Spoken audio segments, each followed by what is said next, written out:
Harry Houdini, de son vrai nom Erich Weiss, est l'une des figures les plus emblématiques de l'histoire de la magie. Né en 1874 à Budapest, il devient une légende vivante grâce à ses exploits d'évasion spectaculaires et à sa quête incessante de vérité. Mais derrière l'illusion se cache un homme complexe, déterminé et passionné.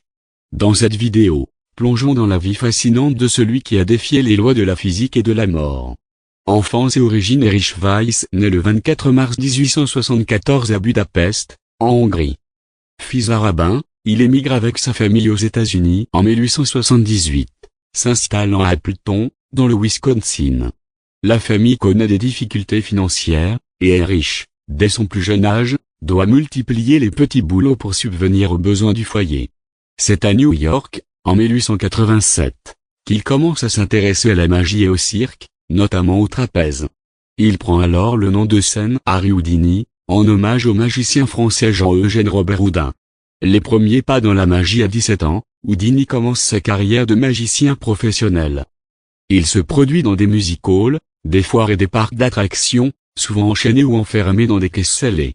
Son numéro d'évasion devient rapidement sa marque de fabrique. En 1899, il attire l'attention de Martin Beck, un impresario influent, qui l'aide à se produire dans les plus grandes salles de vaudeville des États-Unis. Les exploits d'évasion Houdini se distinguent par ses numéros d'évasion spectaculaires. La boîte à lait, enfermée dans une boîte remplie d'eau, il s'en échappe sous les yeux ébahis du public. La cellule de torture aquatique, suspendu la tête en bas dans une cellule en verre remplie d'eau, il parvient à se libérer en retenant son souffle. La camisole de force, plongée dans un trou sous la glace, il se libère de ses entraves en moins de 10 minutes.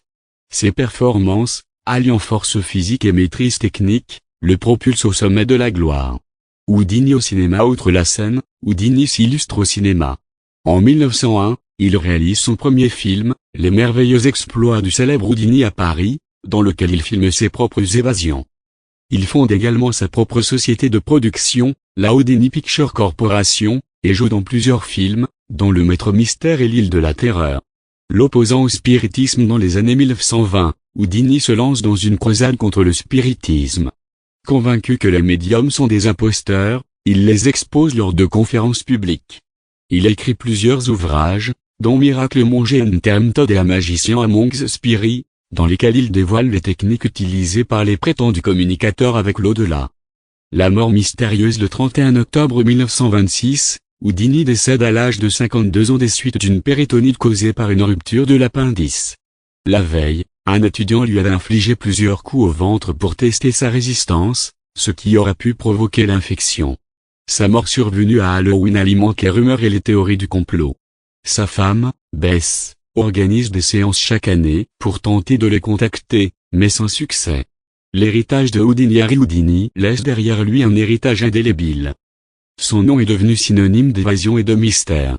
Chaque année, la Broken Van Ceremony est organisée en son honneur par la Society of American Magicians, où une baguette magique est brisée pour symboliser la fin de la magie. Conclusion. Harry Houdini n'était pas seulement un magicien, mais un homme qui a défié les limites de l'impossible.